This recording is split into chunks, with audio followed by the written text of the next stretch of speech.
Hello everyone, this is Carmen Radford welcoming you back to another episode of Calm and Chaos, the space where we discuss motherhood, well-being, and just balancing it all. We cover loads of topics, and so I hope you can find some connection here. Okay, here we go. Okay. Hi Meg, and welcome to the podcast. Thank you so much for being here today. You're very welcome.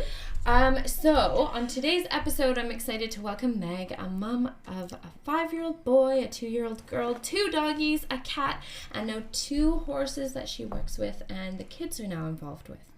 And we'll be chatting about parenting with pets, so like introducing pets to babies, learning your pet's personality and reading body language, and teaching kids ultimately the respect for all animals. So we both have 2 children, similar ages, and the 2 dogs that we walk together sometimes. And we both have had pets before having children and have gotten the second dog after having babies. So there's a beautiful calm and chaos that comes with adding pets to a family. It's certainly more responsibility, but having had pets beforehand at least gives you the experience in that capacity. And so even though it's more work now, I think for me, it's seeing the bond that has developed between my kids and the dogs. And honestly, even more so with our newest puppy, who's just turning a year. But for me, the calm is how the kids, and particularly my son, can be experiencing some big emotions. And if he hugs our dog, our big Goldador, you can literally see the calm wash over him. And it's honestly, it's fairly magical for me.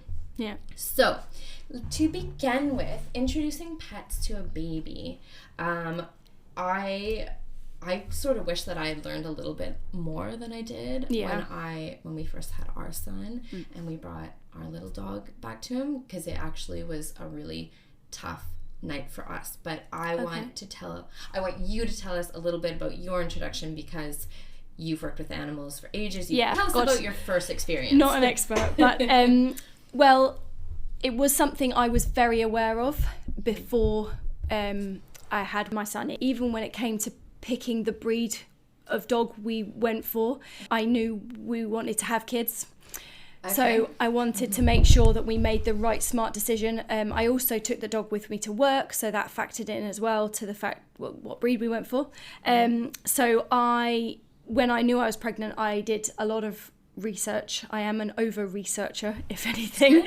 And I probably overdid it. For the type of dog we had, it probably wasn't necessary. Okay. We've got the older dog we have is a Labrador, and well, they're both Labradors, but she's a very relaxed dog.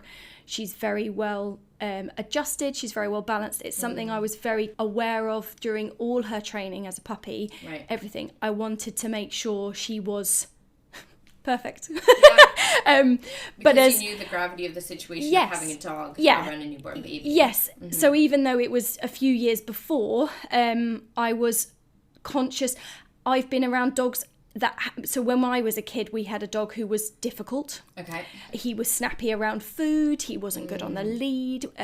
He was a lovely dog, but he wasn't an easy family dog to have. Mm-hmm. My mum was throwing that puppy into a situation with 2 young kids when she really wasn't ready and didn't want the dog particularly. Right. And then it was even harder. Yeah. So I think from those experiences, I was aware of how it could be difficult. So I wanted to kind of tick all the boxes before the child even came into the picture. So and obviously within life I wanted a dog that was easy to have around. So I put a lot of work in because I didn't have children. Yeah, I had the time, energy to put all that work into her.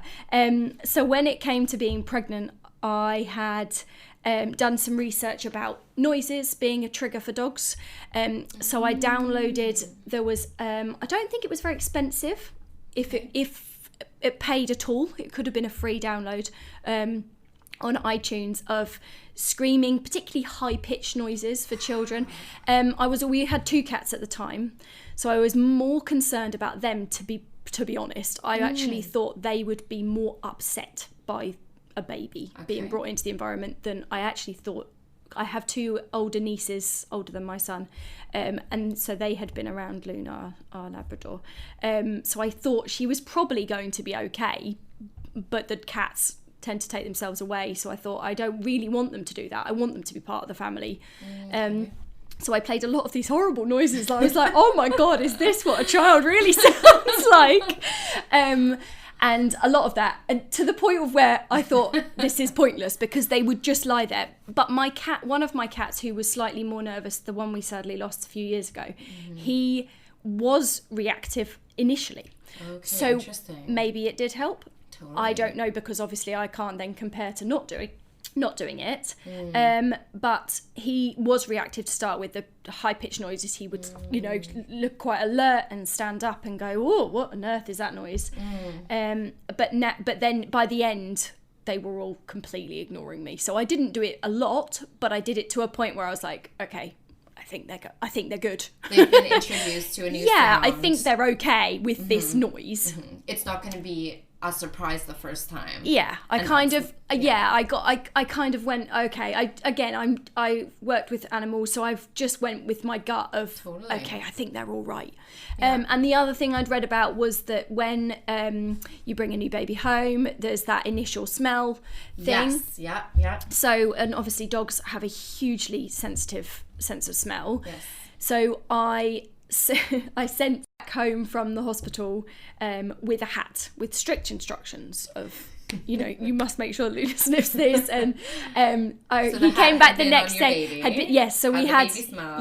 the baby smell and went in. And he said, when I came back to the hospital the next day, I was like, was she okay? And he went, yeah, I mean, she kind of sniffed it. So I was like, I don't even know if that's worked, or I don't know. But again, there wasn't that. But one of the other things I took, the other advice I read about was that when you come back from the hospital, sometimes the dog can be very excited to see you. And there's that, obviously, that you're coming home, it's particularly if you haven't been apart from them very many times, and it can be very exciting and stressful, and then there can be that anxiousness and negativity from you. Yeah. So again, overthinking, over planning, but then you're so much more aware. Exactly. And when you come home, you're so tired. So to have those points sort of in your mind and a plan, we had a plan and a way of going about it, and at the bottom of it all for me was to make sure that the animals weren't disturbed as least disturbed as they could be, and that it was a nice thing, that they didn't view the baby as a negative addition to the family. Great outlook. Maybe over-humanizing sometimes, but I do think there's definitely could be that sort of situation, and all of a sudden, so I wanted that first initial thing to not be a big thing, and Luna coming to work with me a lot, and think we've always been together quite a lot, so I made sure that carried my son in, and that so I had a C-section. So I was also aware that, so I think how we did it was Zach went in because she would be really excited, that he went in and then put her in the garden. So she'd gone straight out into the garden, and she had a bit of running around. He'd said hello to her, and then he'd come and carried my son out because I couldn't carry anything at the time, and I was obviously a bit delicate. And then I went out into the garden to see her separately from my son. So it was I was making a fuss about her, and I will get a little emotional about this because I remember at the time. It is emotional. So I got a big, I made a big fuss of her and said hello to her, and then Zach was holding my son. Zach is a lot taller than me, so there was that element as well, that she could smell without accessing. Yes, there was that initial, if you have a concern, and. I let her back in, and she ran. I can still see it in my mind. She ran to where Zach was at the front door, and she sat down, and she just looked up at him like, "Who have you got?" And there was she'd gone from a complete lunatic outside saying hello to me to just sitting, and she just went so calm, so quiet, and literally went, "Oh, okay." It was just a moment that I will never forget, because I felt very, very proud of her. Yeah, for sure. And you're in so that bonded moment with her too. Yeah, and then I've got a photo of me because I sat down on the sofa and I'm holding my son, and she lay down in her bed on the floor next to my feet on the next to the sofa. Yeah, and I've got a photo because then Zach said he said, I'm just gonna go to the shop to get a few bits and pieces, like things we needed, groceries and stuff, and he was like, are you all right? I was like, yeah, I'm good, I'm okay. And to be honest, she's been like that ever since. She has never ever been an issue with the kids at all. We've been very lucky with her, and it is just she's just in her nature. She is naturally unfussed, unfazed, a pretty chilled out and very tolerant dog. She's so sweet. Yeah, from my short time knowing her, she's so sweet. Yeah. And we had a similar thing with the cats, but they kept themselves pretty much away. But one of our cats is a much more, if ever we have a new dog come into the house, he bowls straight up to them and is like, who are you? Just so you know. What are you doing here? I run this place. Yeah, but surprisingly, the more anxious cat was actually a very affectionate cat with the kids. Would lie when I was in the room with them doing tummy time as they got older, and they would be, that stage of rolling around on the floor or sitting up. He would be there, with them and actually choosing to put himself on the floor near them, as opposed to away, that's really interesting. up high watching. Right. And I've got many videos of him when my son is starting to walk, of him walking up and just doing the way cats rub up against legs, rubbing up against is that affection? Will. It is. I mean, I don't know, some people think it's a dominance thing as well, but with cats, who knows with cats, but it is definitely but again, it was him choosing to put himself in my son's space. Easily remove himself. Well, which cats, can do. Yeah. And that was something that also was something I've thought about and has been very important, is giving them that option of space. Yes, yeah. I think it's so good to hear like all these points. I think that's going to be so beneficial for people to just be thinking about actually you can access so many resources before bringing baby home. Yeah. I did hear about like the blanket thing. I think I tried, but when I went to have my son, we ended up being in the hospital for 3 days with no sleep. I was the same. It's just so... It was horrendous. So horrible. Yeah. And I sent Zach home, but it's not easy. It's not easy. No. And our dog Evie, who you know, she stayed with family. And the night we came home, she was brought to us. And I think you have in your mind, it's just going to be like this beautiful reunion. Yeah. It's going to be lovely. But when you're so sleep deprived, suddenly I think, the dogs can sense it too. That you're not quite right. And she got really like overexcited and overinterested. Yeah. And that like put an added stress on me that night. And I thought, oh my goodness, because the same thing, like she was my first baby, right? When you get a puppy, absolutely, they're your family immediately. Yeah. It's all about them. Yeah. And Evie, I think like innately, she's a little bit like a cat. Like she never goes up in aggression or anything like that, but she's really happy to remove herself. Yes. And that's her communicating, actually, I need my space. And I'm really proud of her for doing that. Yeah. That's what she needs. But because you've recognised that, you've allowed that, and you've seen that that's her coping mechanism. Yeah. So you've allowed that and gone, she needs her space now, guys, and you've taught that to your kids. Totally. And that's a hugely important. Yeah. That's more important almost than the personality of the dog. Is just is recognizing that personality and making those boundaries.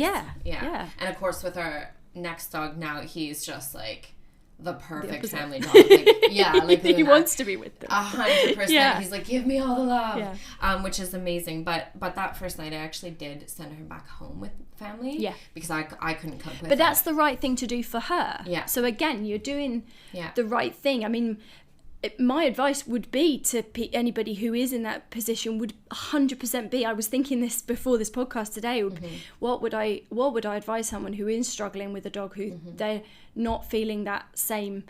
It's a weird thing when you become a parent, because my animals were always my world, and they still are, and I never could quite factor in people who don't view them like I do. I sometimes really struggle with that.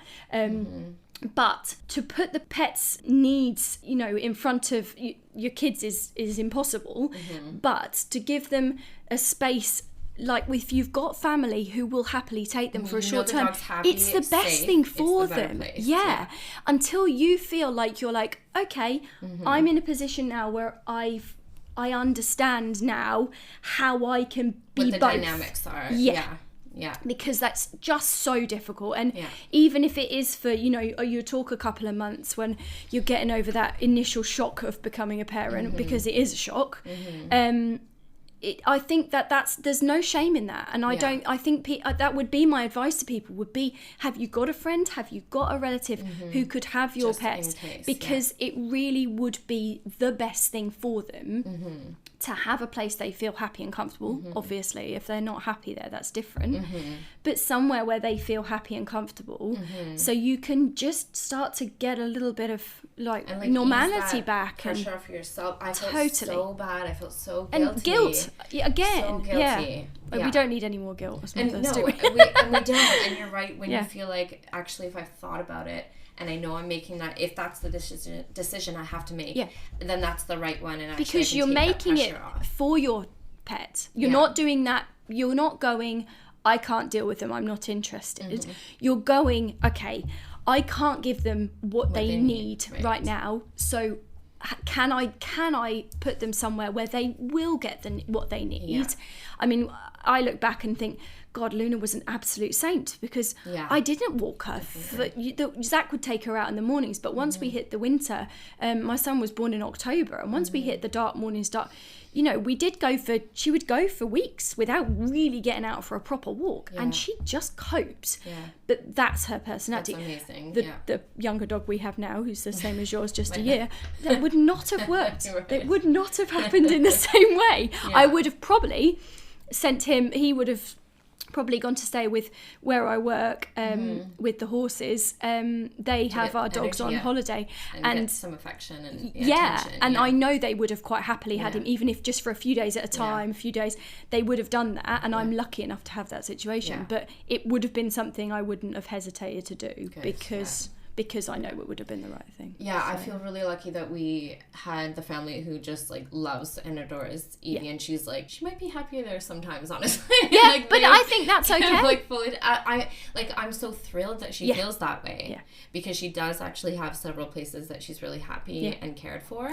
And then we did bring her back. It could have honestly even been the next day. I can't remember. Everything's so hazy, but like you said, like now I have all these videos of my son and then my daughter, but my son being this tiny baby and then rolling over and laying on the floor with her, and actually they were totally fine together. Keeping in mind that I did still say, like, Eve, if you need your space, you can go. But then, you know, starting to walk and all these things, and like she would let him push her along in a laundry basket. And she was super patient that way. You know? And so I'm really proud of her for that, because her whole life changed. Their lives do. She was completely my ultimate focus. And of course, like, luckily things have really, really fallen into place. But moving on to another topic, she's also kind of the reason we got a second dog, who is like so over the top happy to be with the kids and doesn't need a space. And having that family dog, like you talked about researching, like what to it, like we got a Goldador, and we are so lucky that his personality just happens to be amazing for a family. And so we have kind of a cat dog hybrid and a proper family dog. But I think that's a healthy combination, because then you are teaching the kids that not all dogs are happy to be pawed at or pulled at all the time. Not all dogs want to be in your space all the time.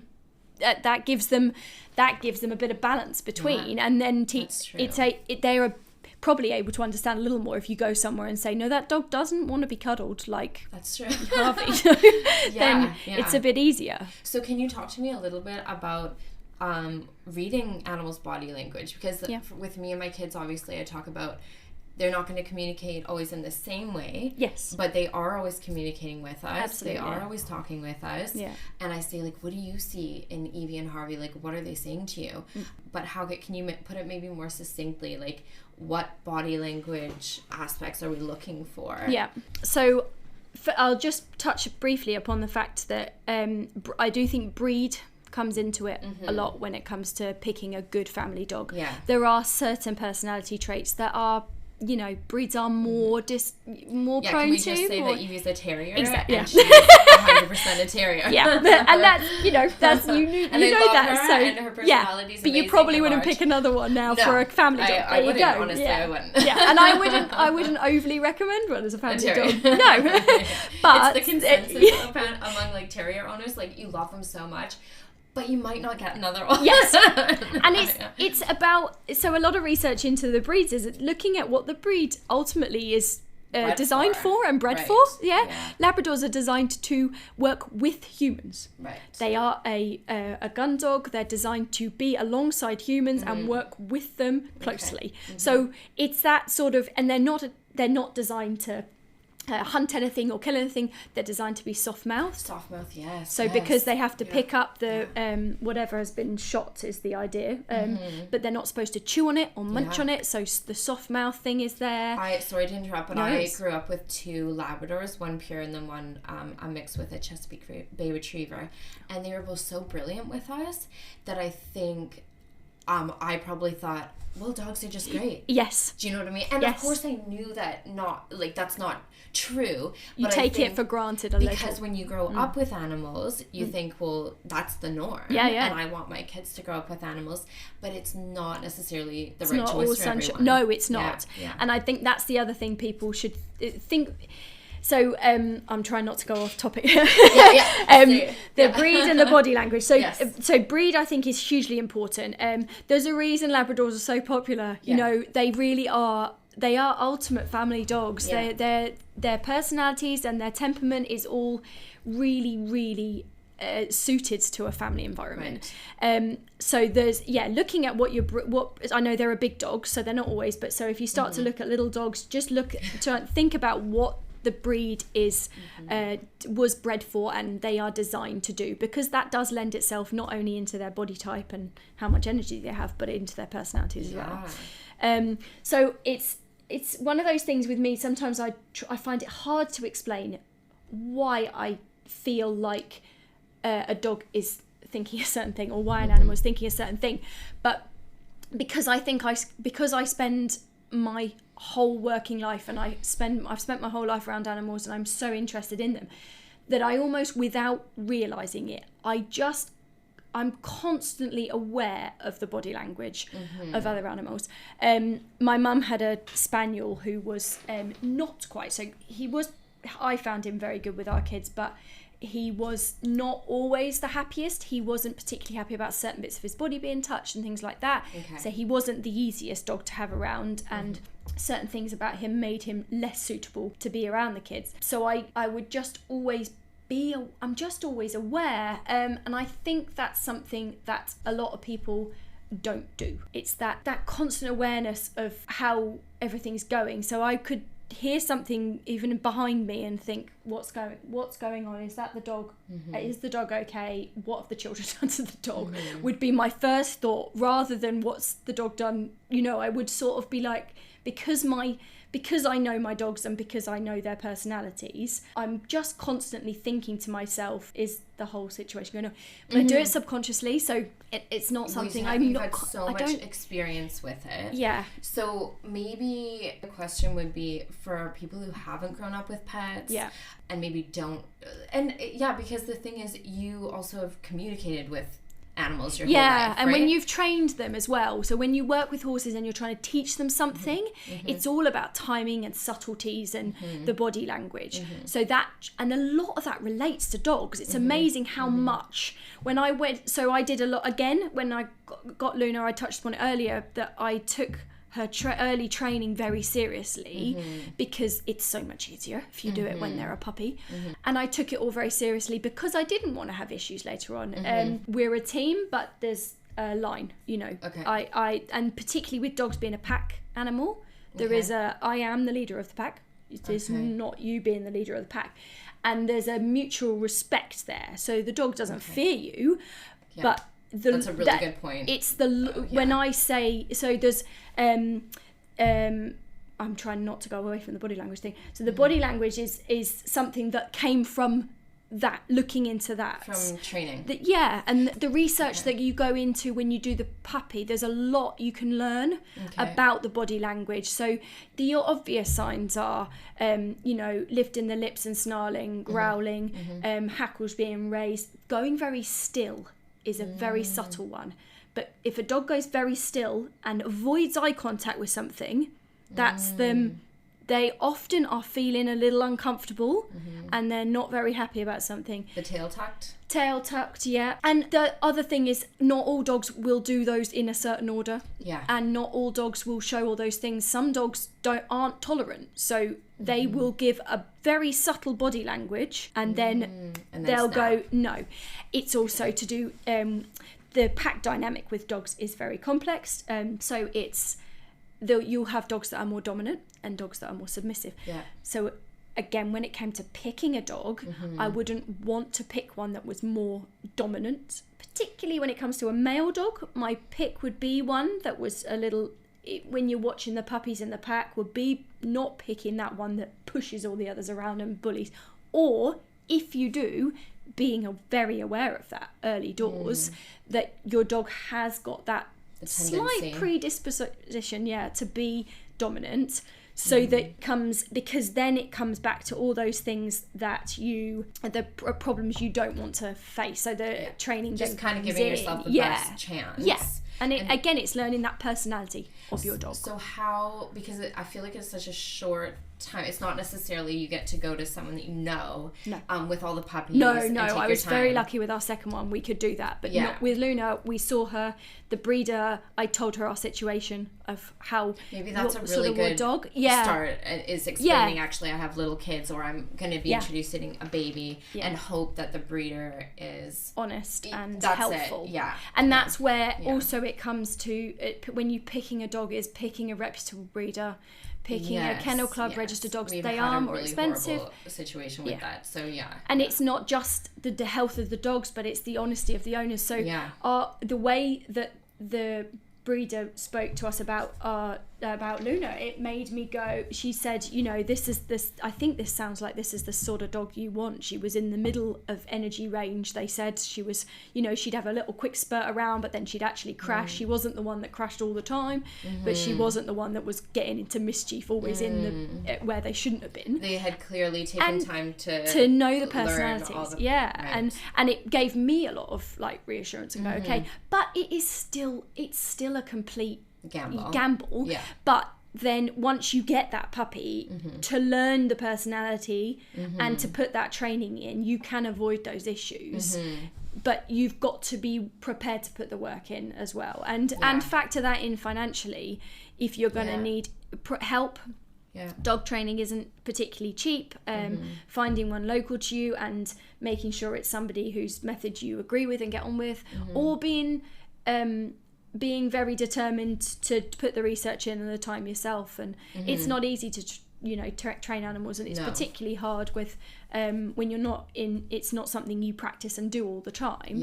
But coaching can be really beneficial. But there's a few commands and a few things that are really key, I think. Having a really strong leave command is very leave it alone. So drop something or leave it. So if they head for something, so that's really beneficial when it comes to food and kids, particularly if you've got small children waving food around. Obviously the education on the children's side that they're not to tease the animal with the food, but when they're too young to understand that, leave it or leave is, it's a really and it's something I've had to have with other farm animals and with the dogs. So actually that's transpired very well into the home life as well. Away from the situation. So if you're sensing there's a bit of tension, if you can say to the dog, away now, and again, like Evie, you're teaching them to take themselves away from it rather than that confrontation. And a good recall for when you're going on walks, that makes your life a lot easier and a lot less stressful. So what are some, now that the kids, I know they're not very old, but what are a few responsibilities that you feel like you've shared with them and maybe they're starting to be a part of, and where are you guiding them towards being when they're older? with the pets? So I talk a lot with the kids, and often my kids' priorities, their needs don't get prioritized over the animals. You know, when it comes to breakfast time, we all come down in the morning, and it's, no, the dogs need their breakfast first. You just have to wait. You can understand. They can't understand about waiting. So obviously, if there was an emergency, it's totally different. They are dogs. They can cope. It doesn't take long to feed them. But their routine is... two of them quickly satisfied. Exactly. We can keep going. And their routine was, before the kids, was we came down and fed them breakfast straight away. And I mean, Luna particularly loses her mind about breakfast because she is a Labrador. So we come down, and the kids know that the animals, if we all come down at the same time and we haven't already fed them before they've got up, that the animals are, they get breakfast first. Otherwise they're thrown off, sort of. Yeah, and also it's just not that, it's not a happy it's not a happy time otherwise. The dogs are going mad because they're really hungry, and kids are shouting, and whereas actually we've set that tone of, look, I'll sort the animals out, and then they're happy, they're perfectly content then to go out in the garden and have a mooch around, and then you can focus. And then I can sort your breakfast out. I don't involve the kids in the feeding of the animals yet very much, because we feed raw food, and it's cross-contamination. And it's all just a bit, and I'm very I feed my dogs as I see them. So Archie is at the moment growing like a weed, as you know. Constantly looks like he's, never been fed. So I'm constantly watching him and giving him more food. Luna is the other scale, because she's 7 now. She's starting to be slightly easier to keep the weight on than I'd like. So I've always upped and down the dog's food as and when I need, as I watch it, which is what we do with the horses, which is why it's more natural for me to do that.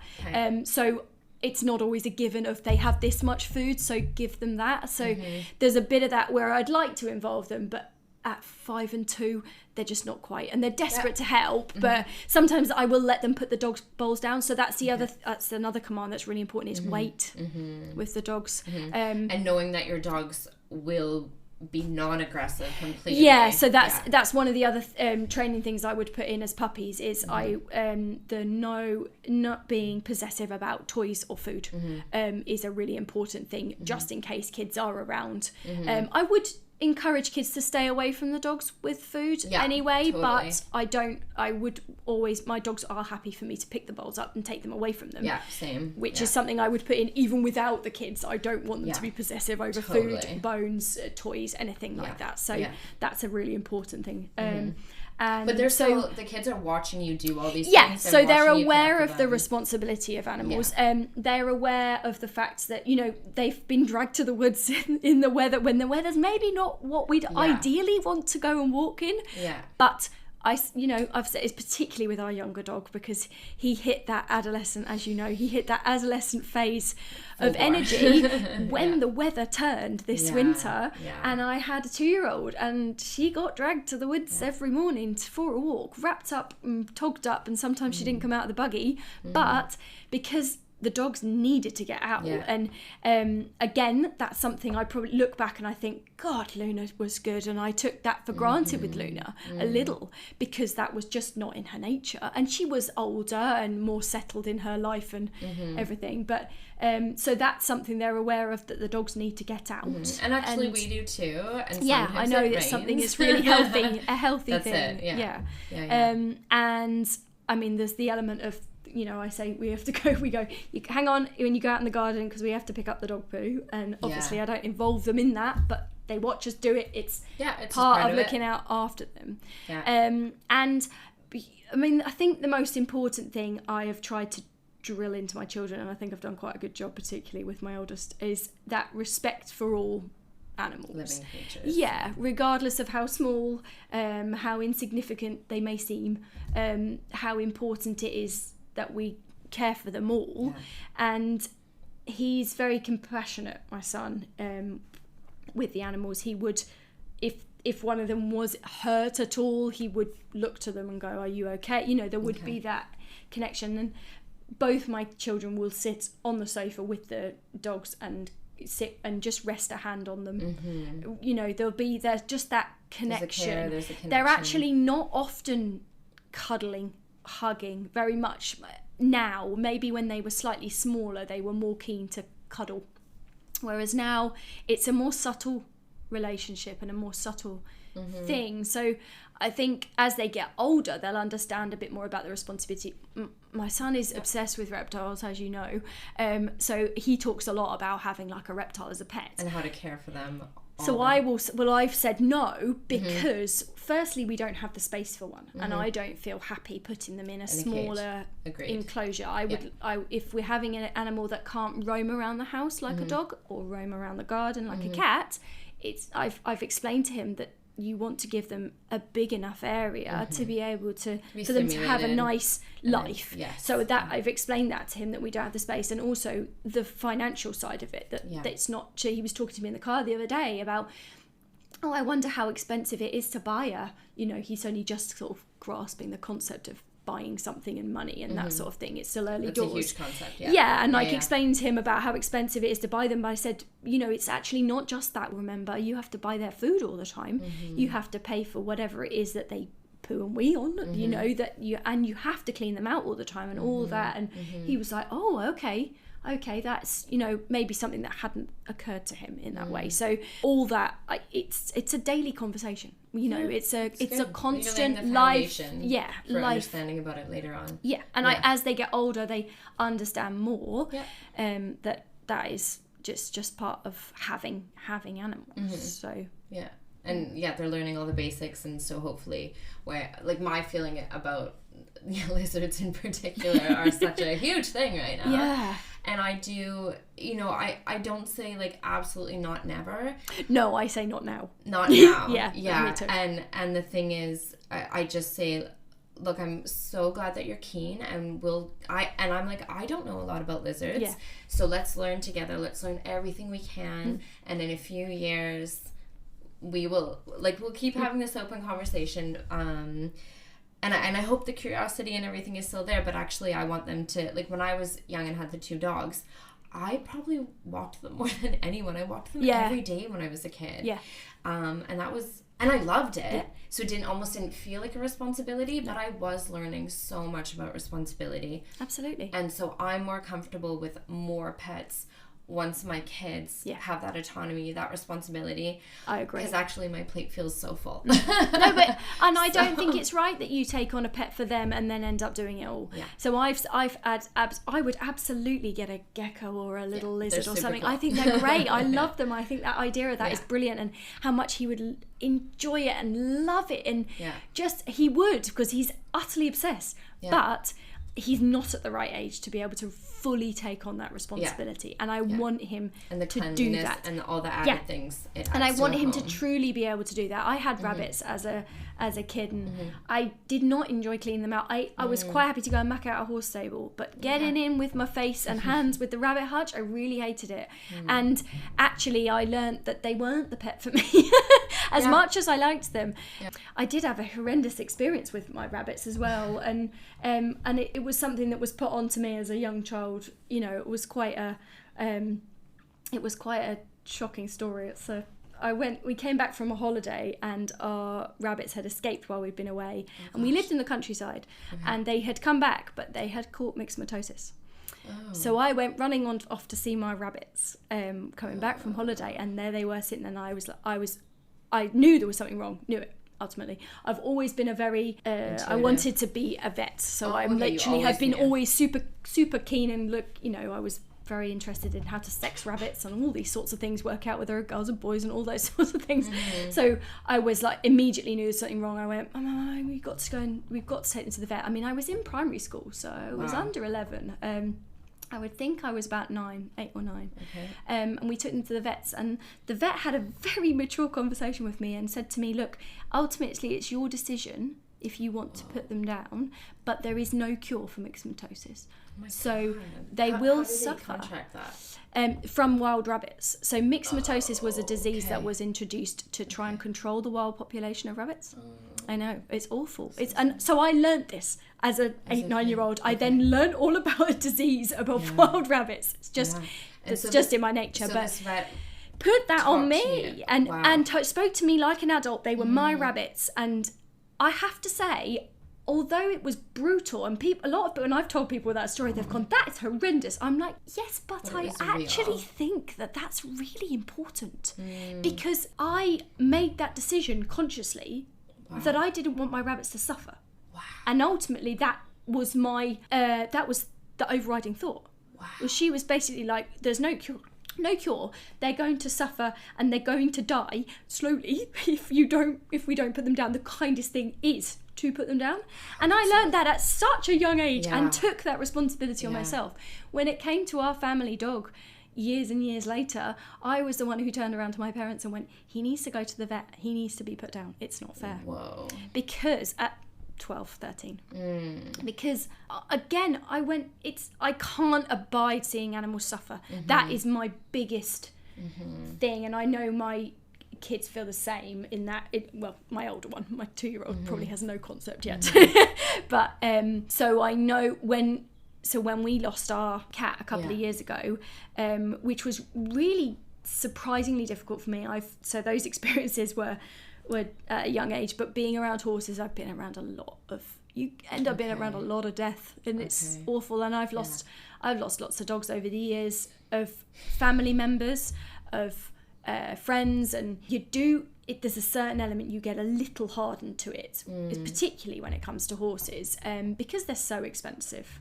There is more of an element of you can't save them all, and it is the nice, kindest thing to do. Wow. But it hit me hard losing our cat. Losing our cat surprised me how much it hit me. But it was a really good way, might be the wrong word, but it was a way of introducing death to our kids. Yeah. And my son was we lost our cat, so he was 3, not quite. Yeah, so he was still really young. Yeah. It was 2022. So he was 3.5. It was the summer, and he got an infection. He got ill.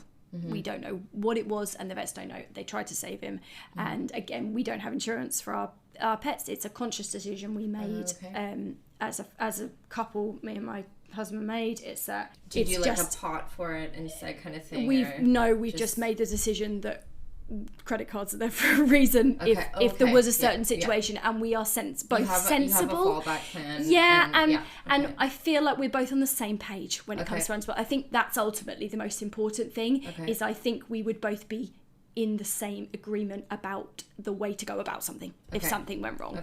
And we were with the cat. Huge, discussion you have as a couple as well. Absolutely, and I think that is so personal as well. There's no right or wrong. For sure.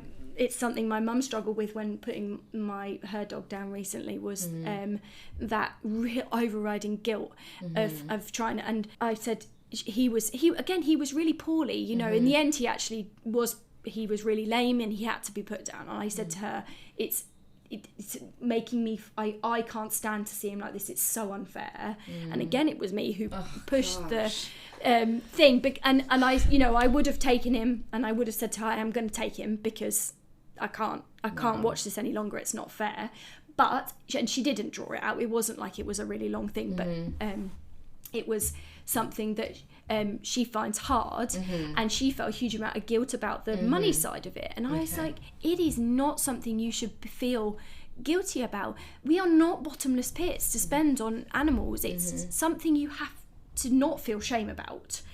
She gave him plenty of chances, and probably spent more than she needed to on him, but she wanted to feel like she had given all the chances. And when it came to with our cat, it was that situation of, at the end of the day, it's a cat. We cannot afford to spend thousands and thousands of pounds, in the flimsy hope as well. It wasn't even like there was a huge chance. The vet was like, we might, but it was very vague, so it made it a little easier. So it was something that it was hard. I was like, how do I go about this with my son? How am I going to tell him? So I thought about it a lot, and a lot, but we had a short space of time of. And I was pretty convinced, I was pretty convinced he wasn't going to get better straight away. It was my gut instinct, so I was straight away a bit like, okay, this is a conversation we're going to have and explain. It was one child I had to explain it to because my daughter was far too young to understand. But I had to explain he was poorly and the vets had tried everything, and unfortunately he was too poorly to be anybody. And actually we talked about it a lot, and it was quite shocking. But then kids are so resilient. I think we forget. And we were very sad. But every now and then he would come and say, oh, I feel really sad about it. And I'd say, I do too. And it's okay. And all that. But it did pose it was that opportunity so that when it came to my mum's dog, then this winter just gone, we had him put down. Again, he coped with it really well. And we said, I explained to him that he really wasn't very well. And we made a point of going to say goodbye to him with the kids, which was really tough. Yeah, definitely. It was really, really tough. But Sometimes again, the right decision is the tougher one. Yeah, and it was horrible. And he's been around for so long, and before the kids were around. So it was a really, really hard thing. But I did look and go, I felt very proud of the way my son coped with it. He got less emotional than me, and often we're both very emotional together. But it was a really, I was like, it's actually really healthy. And I know it's something that a lot of people struggle to talk to their kids about. This is why we're talking about it, right? Yeah. Like, it is so hard. But I think it's important not to fluff over it with them, and to explain about death. It's part of life. It's easier than explaining about a grandparent or if you've got the opportunity with a pet. I find it a easier thing to deal with. You introduced me to this book that actually I wish I'd had, because it would have been a really, really easy way to introduce it. And a really kind way. And open the conversation. Really like gentle but real way to talk about it. And so this book is called The Invisible Leash. I'm just gonna say it quickly. Okay. The Invisible Leash by Patrice Karst and illustrated by Joanne Lou Vreethoff. I don't know if I'm saying that right, but I will include the link. So we have both read this. I haven't read it yet with my son, and neither have I. Right, we've both read it on our own. But they read it at school. Yes. So that's actually, because as you know, we lost a puppy, and it was literally, I won't go into the whole, it's unfortunately a short story, but we actually did continuously take her to a specialist, and there were no answers, and it was time and it was money. And I think because your heart, like, you obviously get so attached and you love them so much and you feel that responsibility, and I think you're very right that there's so much guilt attached to it. And the younger they are, the worse it is. With a puppy, I can't imagine the grief that we went through. And it literally, I had numerous vets saying, there is nothing more. I would do this. And I think, like, hearing that, of course, that settles you a little bit more in because you have to make the decision. But I was the same with you, that we were just really open about it, and we did have that conversation. We did say the goodbyes. But you're grieving too. And so it's tough. Like, as a parent, you're navigating your emotions. For us, it was really shocking too. And then you're seeing your children, and when they're young, you're also trying to understand, how much are they grasping right now? How emotional is it for them? And for my son, it's been really emotional. And that's why, and I think I was recommended either this book or something very close to it that I hadn't been able to get to yet because it was so emotional for me. But then the last time that my son was crying about, because we keep pictures of her around. We still talk about her. We want to keep the memory. It's not like that bad thing happened. No. Done. She's very much still. Her memory is totally alive and well with us. So then I just thought, well, I'm gonna buy this book. I took it to the school, and I said to the teachers, if my son is upset again, like, obviously you always have the option to call me. But this is here as an option. Exactly. And I said, I don't mind if you read it or you don't, or you send it home with me. I'll leave that to you. You're the teachers. You navigate these things. And they did read it in class, didn't they? And so now you and I have read this. And so what do you think about The Invisible Leash? I think it's a very healthy way to talk to kids about animals, and about the way they never really leave us. Yeah. And I think that it's a really important thing to keep them around. Yeah. I did that with there's constantly photos, and weirdly my son will bring it up at any given opportunity. Yeah. He's still very much part of our family. Yeah. Because he was around, and he sees videos of himself as a baby with him. He's the cat who was more, in the videos and in the photos. Yeah. So, but this is a lovely way. It's very heartfelt without being too flowers and roses. The boy at the beginning is very dismissive of the whole idea of the invisible leash, which I like, because they're not just all gone, oh, this is it, it's all lovely, and this is what it's a very, I think it's a very true representation of what some kids would feel like about. Totally, and I think as a parent, it's it gives a hard you read though. Really hard. It's so emotional, even without kids there. Totally, I think it was good for me to read. Yeah, and that it can help actually all ages. I mean, that's not triggering one animal to me. That's triggering 5 or 6. Yeah. So I'm literally, I'm going. I've got so many attached to me. That's it. Invisible leashes. And how lucky you are too. Yeah. Yes. But how hard it is. Yeah. That. Hopefully they will be more willing to talk about it. Yeah. And it's that's the important bit. The emotional regulation of it. Yeah. And the connection he has with it's you. It's okay to be sad. Yeah. And to talk about being sad and to openly okay to be cry. sad. To have seen, both parents being sad and crying about the loss of a pet is such a, it's such a powerful thing. And it will that will sit with them, and I totally agree. and that knowing that he can come to me and say, Mummy, I'm quite sad that Boz isn't around anymore, which is my mum's dog, and know that I'll go, yeah, I know, it's really sad, isn't it? Sad but too. how lucky were we? He was such a lovely dog, and so we talk about being sad, but we also talk about the positives around it, and that's why we have pets. Yeah, it's really hard having pets because it comes with so much, but we're lucky to have them in our lives, and I just think that's healthy. I don't think there's any reason to not talk about. I think it's one of those things that we should always be honest and open with kids. Yes, limiting certain factors about how an animal's died, and how the animal has died and what the circumstances.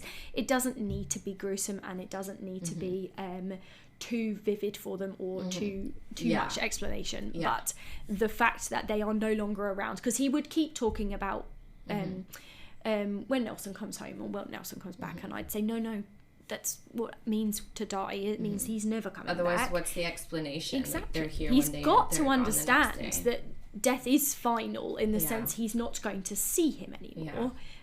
But he told me in his own words, I asked him about the invisible leash, and he said he liked it. He said, I liked it as a story. It made me feel emotional, but I didn't have any tears.